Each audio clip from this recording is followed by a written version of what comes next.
더 배움 합격의 공식 약속의 이름 최승건입니다. 자, 오늘 통치체제 테마 통치체제 이 부분을 우리가 오늘 마지막으로 하고요. 다음 시간에 또 새로운 테마로 들어가야 되겠죠. 예, 학문에 대해서 또 들어가 보도록 하겠습니다. 오늘 조선 후기의 통치체제에서 감잡기 문제까지 끝내도록 하겠습니다. 자, 강의 속으로 교재는 여러분들 조선 후기니까요.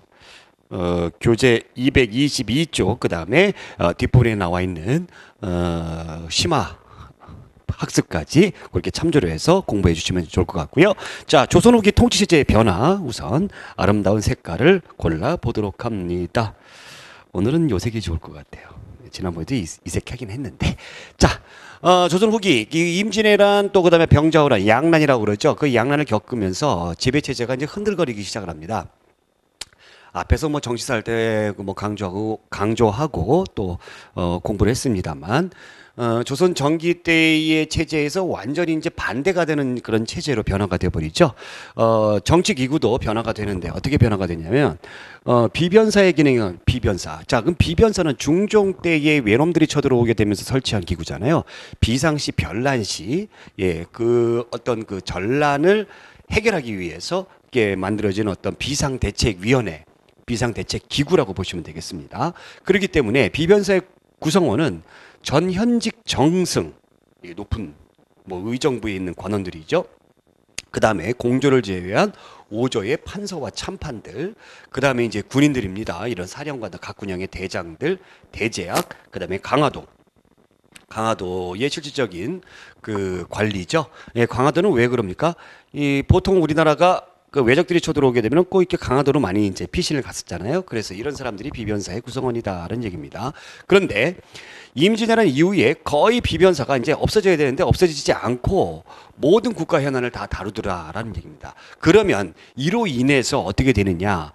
의정부라든가 실질적으로 일을 했던 육조, 그다음에 왕권은 약화될 수밖에 없다. 자, 이것이 잘 이해가 안 된다면 이렇게 생각하시면 돼요. 붕당이 있었잖아요, 붕당. 붕당은 원래 이제 누구들이 있는 거예요? 문인들이 있는 겁니다. 문인들이. 그렇죠? 이 문인들이 서로 이제 그 문신들이 서로 그 이주전락 문제 때문에 이렇게 저렇게 이제 그 파벌을 형성했잖아요. 이것이 이제 붕당인데 여기 이제 누구까지 들어간다는 얘기입니까? 여러분들 쭉 보시면 여기 이렇게 군인들까지 들어간다는 얘기죠. 자, 그러다 보니까 이 군인들도 이제 붕당의 일원이 돼버리게 되는 겁니다. 그러니까 당연히 원래 있었던 의정부라든가 육정 왕권은 약해질 수밖에 없더라는 얘기죠. 자, 또 한 가지 보겠습니다. 3사. 그 왕권을 견제하는 3사. 이 3사는 상대 세력을 비판을 통한 자기 세력 유지에 급급해지더라는 얘기죠. 3사가 어떤 그 언론 기관으로서의 어떤 기능을 못하고 붕당의 하수인 역할을 하더라는 얘기입니다. 그 다음에 이제 전랑들 보겠습니다. 전랑들. 이조와 병조의 이런 전랑들, 인사권과 후임자 천거권을 가지고 있기 때문에 이런 것들을 또 붕당에 유리하게끔 그렇게 작용을 시켰다라는 거. 그래서 지배체제가 이렇게 바뀌어지게 됐다. 긍정적입니까? 부정적입니까? 부정적인 모습으로 바뀌어지게 되겠죠. 자, 그 다음에 군제의 개혁 보겠습니다. 이제 군대도 이제 개혁을 하게 되는데 큰 전쟁을 이루다 보니까 이 군사를 좀 더 강력하게 좀 가야 되겠다라는 그런 차원에서 이 전기 때의 오위 체제를 후기 때는 어떻게 바꾸냐면은 오군영 체제로 바꾼다라는 얘기입니다. 오군영 체제. 훈련도 가면 여러분들 잘 알다시피 임진왜란 때 그래서 삼수병을 양성을 합니다. 포수, 사수, 살수. 포수. 그래서 총 쏘고 대포 쏘는 사람들. 그 다음에 살수는 뭐예요? 칼 쓰는 사람들. 그 다음에 이제 사수는 활 쏘는 사람들인데 이 포수는 특히 이제 그 임진왜란 때 일본 애들이 조총이라는 신무기를 가지고 들어왔기 때문에 조총 부대를 양성하기 위해서 훈련도감이 만들어졌다라고 보시면 되고요. 자, 얘네들은 장번 급료병입니다. 용병들이에요. 돈 받고 일하는 애들입니다. 자, 경제 기반으로는 이제 삼수미세가 있었다라는 거고, 그 다음에 훈련도감 이후에 어총수금이에요. 어총수금 이렇게 해보세요. 어총수금. 자, 어총수금 따라해 보세요. 시작. 어총수금. 어영청 인조 때. 그러니까 금이영 빼고는 다 인조 때예요. 인조가 굉장히 겁이 많고 놀랬기 때문에 그래요. 병자호란 또 그 전에 정묘호란 이런 거 겪었잖아요. 그래서 어영청 수도를 지킵니다. 이 어영청은 수도를 지킴과 동시에 효종 때 북벌운동을 하는 데에 본령 기지가 되어 있었고요. 그 다음에 번상번임자 돌아가면서 하는 거고요. 그 다음에 경제 기반으로는 보인들이 이렇게 주더라라는 얘기죠. 얘네들을 유지하게끔 해줬다라는 거고. 그 다음에 총용청이 있습니다. 역시 경기 수도 바깥의 경기를 북한산성 을 중심으로 해서 지키는 부대입니다. 특히 북쪽을 지키는 부대예요. 그래서 구성으로는 소고군으로 이루어져 있고, 자, 그다음에 수어청이 있습니다. 이 수어청은 광주에 광주. 경기도 광주예요. 전라도 광주가 아닙니다. 이거 알아두세요. 그래서 남한산성을 지키는 부대다라는 얘기죠. 그래서 이 바깥의 동네니까 지방군인 소고군 체제.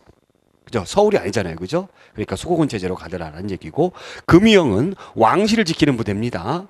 왕실을 지키는 부대. 그러니까 뭐예요? 번상번 돌아가면서 하더라는 얘기입니다. 이해가 되시죠? 어총수금 이거 여러분들이 알아두시기 바라고. 특히 수어청 같은 경우에는 광주로 남한산성을 지키는 부대였고요. 그 다음에 갑신정병 때에 수어청을 지키고 있었던 부대들이 출동을 하게 되면서 갑신정변에 이 관련된 부대이기도 합니다. 알겠죠? 자, 그래서 이제 우리가 군제의 개혁 알아봤고요. 자, 중앙군 개편하는데 오군영 체제로 아까 제가 개편이 됐다라고 제가 말씀드렸고, 임기응변으로 설치가 됐어요. 대외관계 국제정세 변화에 따라 설치가 됐다라는 얘기입니다. 그러면 이제 대외관계 국제정세가 바로 이제 뭡니까? 여러분들 그 호란이었죠. 그리고 대부분이 이제 용병화했다. 예, 돈 받고, 예, 돈 주고, 예, 군대 되는 겁니다. 그러면 이제 얘네들 왜 그렇게 됐어요? 뭐 군대 안 가려고 하니까. 예. 그리고 이제 막 도망 다니고 막 하다 보니까. 그리고 또 이 중앙군들이 어떻게 되어버리느냐. 정권을 장악했던 서인들의 어떤 사병적인 어떤 역할을 하더라라는 얘기입니다. 실질적으로 서인 정권의 군사적 기반이 됐다. 이러다 보니까 더욱더 왕권은 어떻게 될 수밖에 없다. 약화될 수밖에 없다라는 겁니다. 여기에서 한 가지 우리가 북벌 계획을 했던 누구? 효종이 있죠. 효종이 서인의 대두인 송시열과 그 다음에 이완이라는 사람을 통해 가지고 북벌 계획을 했습니다. 그러나 참 얘네들이 아이러니하게도 어떤 부분이 있냐면 이 서인들이 말이에요. 친명 배금 정책을 써가지고 우리나라에 큰 전쟁이 일어났지 않습니까? 그런데 이 복수를 해야 되겠다. 그래서 복수 설치를 얘네들이 했었어요. 우리 앞에서 병치사한테 배웠잖아요. 그렇죠?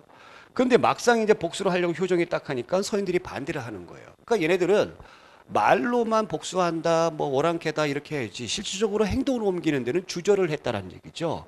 그리고 송시열하고 효종이 독대를 했습니다. 북벌 문제 가지고. 송시열이 반대했거든요. 효종은 끝까지 밀어붙이려고 했었고. 그리고 나서 얼마 있다가 효종이 갑자기 죽게 되죠. 그래서 북벌 계획이 무마가 되어버립니다. 이런 어떤 역사적인 아이러니가 있었다. 자, 지방군은 앞에서 얘기했지만 16세기 때의 제승방략 체제로 전환이 되었다라는 거였죠. 근데 이것이 이제 어떤 때에 문제점이 발생했다? 외란 때에 문제점이 발생해서 다시 진관 체제로 복구하면서 여기에 플러스 소고군 체제로 갔다. 앞에서 했습니다.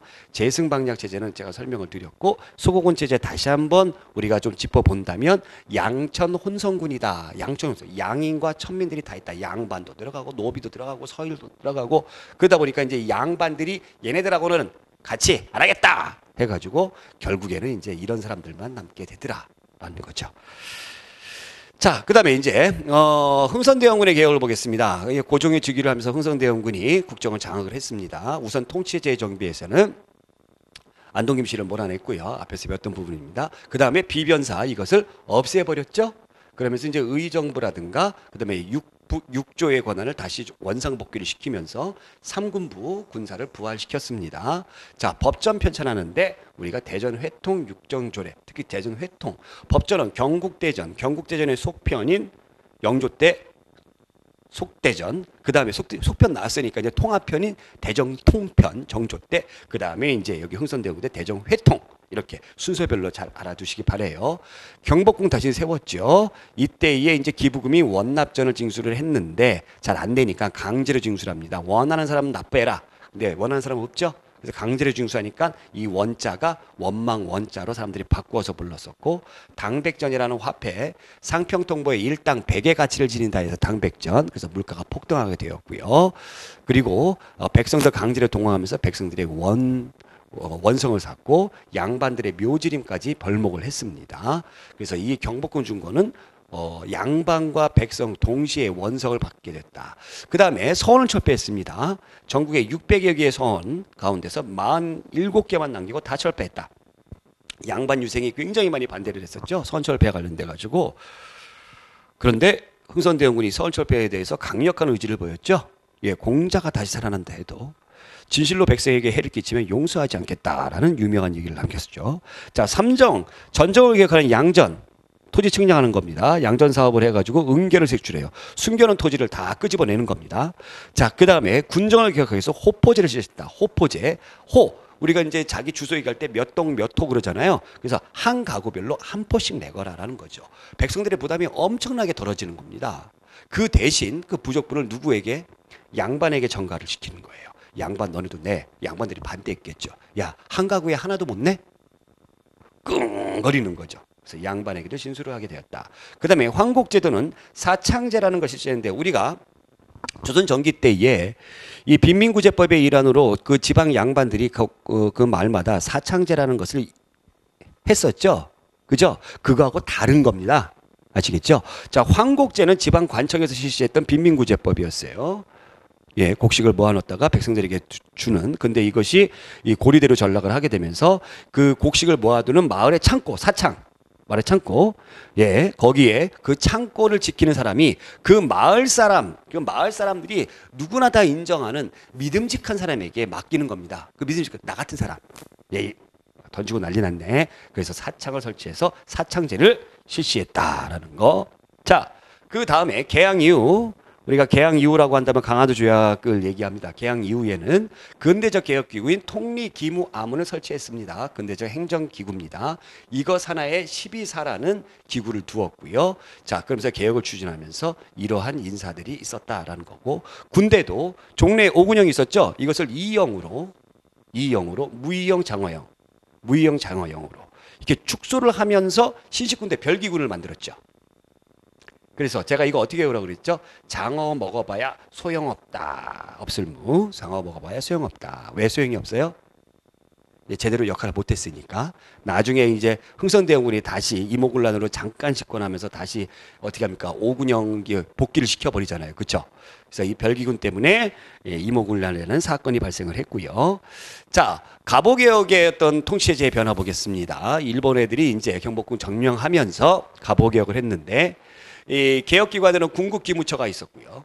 김홍집을 수관으로 해서 궁극기무처에서 개혁을 단행을 했습니다. 뭐 중국 연호 폐지하고 개국기능을 상환했다. 그 다음에 국내부라는 것을 설치를 해가지고 왕실과 정부의 사무를 분리를 시켜버렸다라는 거고요. 그 다음에 육조를 여기서 이제 중요한 거예요. 육조라는 개념을 없애버리고 팔아문이라고 했습니다. 아문, 과거제 없애버리고요.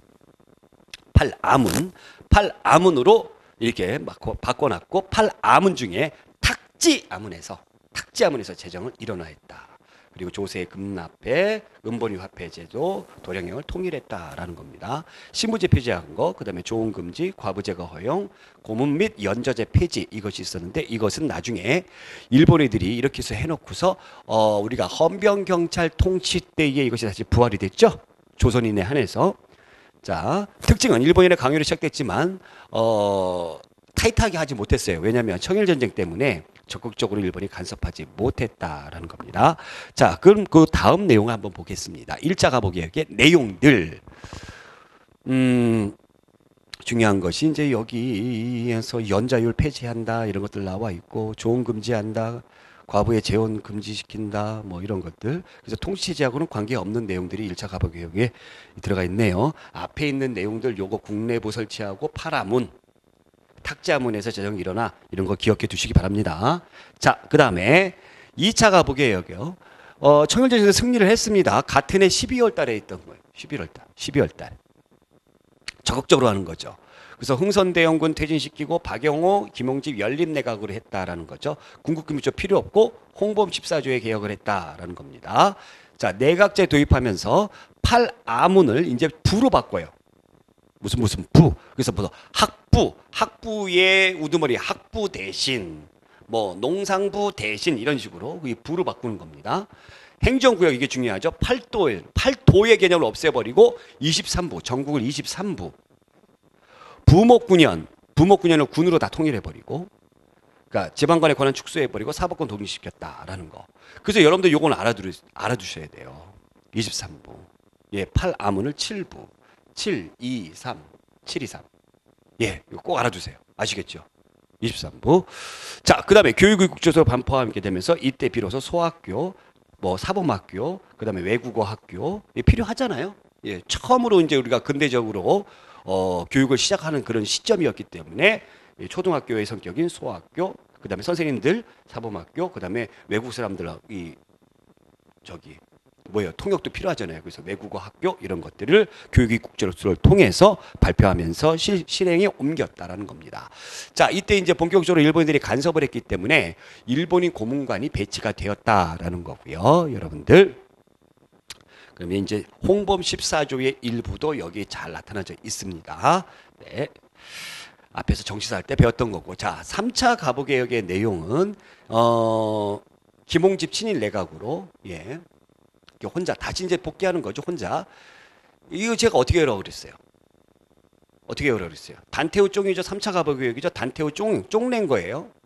예, 삼국 간섭으로 중단됐던 것을 다시 쫑낸 겁니다. 다시 하면서. 그래서 단태후 쫑, 단발령, 태양력, 우편제도, 종두법, 그다음에 건양이라 연호 사용했다. 자, 여기에서 한 가지 주목해야 되는 것이 친위대라든가 진위대, 서울을 지키는 부대 친위대, 지방을 지키는 부대 진위대 이렇게 했는데 이거 설치가 됐다. 그래서 그러면 이거 좋은 거 아니야? 군대가 좀 증강된 거 아니야? 천만의 말씀이죠. 축소된 겁니다. 축소된 거예요. 축소된 거. 요거 여러분들이 기억해 두시기 바랍니다. 자, 그러면 광무개혁은 러시아 공사관에 가 있던 고종이 다시 돌아와서 본격적으로 개혁을 한 겁니다. 9번 신참이죠. 옛 것을 근본으로 해서 새로운 것을 참조로 한다라는 그런 내용이죠.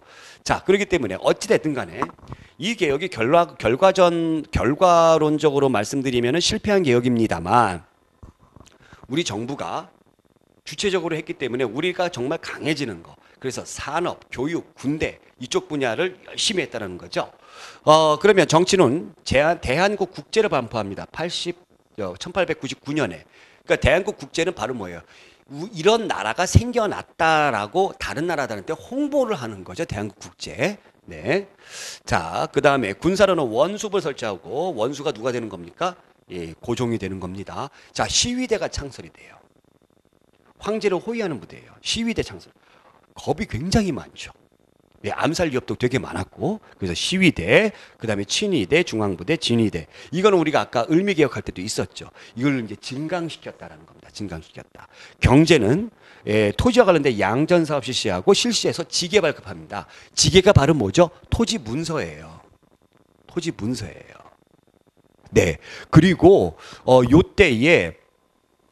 이때에 외국인들 있잖아요. 외국인들의 우리나라 부동산 소유를 금지시켰어요. 계양장 빼고 그 외의 지역에서는. 네, 그 다음에 이제 산업을 부흥시키기 위해서 회사 같은 거, 공장 같은 거 많이 설립하고 이거를 식산흥업이라고 합니다.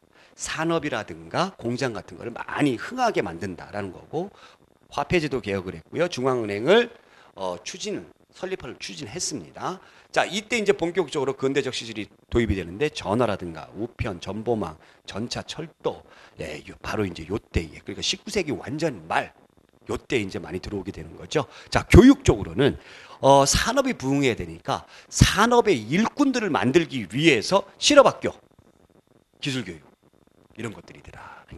그러니까 여러분들이 앞에서 그 교육할 때, 앞에서 교육제도 할 때에 뭐 소학교라든가 사범학교라든가 외국어 학교는 교육입국조서 가부개혁되고, 그 다음에 이제 실업학교, 이거는 우리의 산업을 부흥시키는 거니까 광무개혁이다라는 거 기억해 두시기 바래요.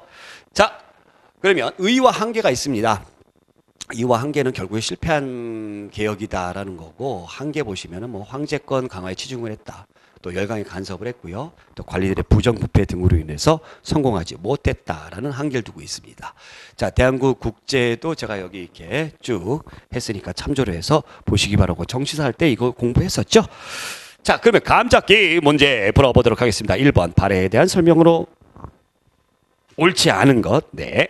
8회 통치제도와 관련된 문제가 어떤 문제가 나왔는가 한번 보겠습니다. 1번 중앙정치제도는 삼성육부를 근간으로 중추원 어사대 3사 등이 있었다. 천만의 말씀이죠. 이거 어디예요? 이거 어디? 이거 고려의 제도죠. 고려도 이 삼성육부가 아니라 이성육부. 그래서 정답 1번이네요. 뭐 지방은 오경시보부 육시부주. 네, 맞고요. 자, 3번 문왕 때 독자적인 연호 사용하고 신라와 상설교통도를 개설했다. 네, 그렇죠. 선왕 때 가장 전성기를 맞이했습니다. 그래서 해동성국이라는 아주 좋은 별명이 갖게 되었다. 정답 1번. 자, 2번. 조선시대의 과거제도에 대한 설명으로 오는 것은 기술관 본문 작가는 3년마다 예조에서 실시했다. 자, 예조에서 실시하는 과거 같은 경우에는 이제 문과를 얘기하는 거고요. 기술관 뽑는 작과는 해당 관청에서. 네. 2번 무림관리는 정기시험은 신년시에만 선발됐다. 아니죠. 우리가 특별시에서 더 많이 선발됐다라고 공부했습니다. 3번 무과는 무예뿐만 아니라 경서 병서 등 시험 과목으로 정했다. 그렇죠. 무술만 잘하는 게 아니라 이런 어떤 그 학문적인 이 군사학과 관련된 그런 학문도 시험을 봤다라는 겁니다. 자, 4번 생원 진사시는 초시, 복시, 전시의 세 차례 시험으로 이루어졌다. 생원 진사시도 초시, 복시가 있었습니다만 전시는 없습니다. 이거 1차 시험이기 때문에 전시는요 거의 국왕이 뭐 하는 거예요? 등수 매겨주는 거예요. 그 생원 진사한테 뭐 등수 매겨줍니까? 아니죠. 그래서 정답 3번. 아, 내가 2번 요거 안 해줬네. 네. 자, 그 다음에 3번 문제. 다음 가의 용어와 관련된 설명으로 옳지 않은 것은 조하여 말하기를 앞에 나가서 왕에게 말하기를 가를 획일케 하는 것은 나라의 선무로 먼저 해야 될 일로 신구제에서 좋은 점을 참작하여 그러니까 옛날 것과 요즘 거에서 좋은 점을 참작하여 규칙을 만들어 반시하고 새로 만든 바 두승형척 이제 활용할 것이니 두승형척이 바로 뭡니까? 도량형이죠. 예, 도량형입니다. 먼저 한성 및 각 항시, 예, 항구도시, 대도에부터 촐리, 촐라까지 두루 미치게 하여 이로써 답습한 오류를 씻어 모두가 대동하게, 모두가 같게 해야 할 것이다. 광무, 네, 광무개혁이네요. 예, 1903년에 광무 때에 있었던 일입니다. 대한제국 시기에. 자, 그러면 1번 조선시대에는 평시서에서 이를 관장하였다. 그러니까 뭐 조세 걷어들이고 도량형 하는 거, 네, 맞는 얘기고. 2번 가부개혁 때 이것을 개정하여 통일했다. 그렇죠. 도량형 개정이 가부개혁 때 있었죠. 도량형 통일이. 3번 대한제국정부는 이를 담당하는 평시관을 설치했다. 네. 4번 일제강점기 때 이것을 통일하고자 평평사를 조직했다. 여러분들 이거 헷갈릴 수 있어요. 형평사는 뭐 하는 곳이에요? 여기 전부 다 이게 여러분들 오답을 하기 위해서 평시서, 평시권, 형평사 이 평자만이 들어가면서 그랬나 보다 이렇게 생각할 수 있는데 형평사는 일제강점기 때에 이 백정들이 사회적 차별을 금지해달라 해서 그 형평사라는 조직을 해가지고 형평운동을 했던 것이죠. 네. 그래서 정답은 4번입니다. 아마 이런 문제 나오게 되면 어이없게 틀리시는 분들이 있을 거예요. 자, 4번 문제. 조선 후기 정치 구조의 변화 내용과 가장 거리가 먼 것은 1. 3사의 언론은 영조 때 폐지되었다. 언론 기능은 영조 때 폐지가 됐습니까? 3사가? 예, 아니죠. 이 폐지됐다라고 말하면 안 되고 어떻게 해야 됩니까? 이 붕당의 하수인 역할로 전락을 했다. 자, 2번 의정부와 육조 중심의 행정체계가 유명미르셨다. 그렇습니다. 3번 전랑권은 영조와 정조 때 탕평정치를 거치면서 혁파되었다. 그렇죠. 영조가 특히 이조전락의 권한을 굉장히 축소시켜버렸습니다. 4번 비변사의 기능이 강화되어 고위관직의 인사 문제까지 관여하였다. 그렇습니다. 정답 1번. 자, 그 다음에 5번 문제. 다음 설명 중 옳지 않은 것은 1. 신라의 굴품제도에 의하면 부의 장관인 영예는 대아찬 이상의 진골 귀족에만 진출하였다. 그렇죠. 육두품은 갈 수가 없습니다. 2번 고려 중서문화상의 낭사는 삼품 이하의 관리로서 강쟁과 서경의 권한을 가지고 있었다. 그렇죠. 네, 3번 조선 후기 오군영의 병사는 대체로 국가에서 급료를 지급하는 모병으로 구성되었으며 소고군은 경비를 스스로 부담하였다. 그렇습니다. 4번 18세기 영조는 남인의 정치적 우위를 인정한 위에서 붕당타파를 내세우면서 왕이 정치구조에서 실권을 가지려고 했다. 자, 여러분들 남인들이 정치적 우위를 아니죠. 누굽니까? 서인들, 특히 노론들의 정치적 우위를 인정하면서 다른 뭐 남인들이라든가 이런 사람들, 소론들이라든가 이런 사람들을 등용하고자 했던 것이죠. 그래서 영조가 했던 탕평은 완론 탕평이다라고 우리가 공부를 했습니다. 그래서 정답은 4번이고요. 자, 이렇게 해서 우리가 통치체제, 테마 통치체제 마무리가 됐고, 다음 시간부터는 학문과 문화 테마로 넘어가도록 하겠습니다. 오늘 여기까지. 고맙습니다.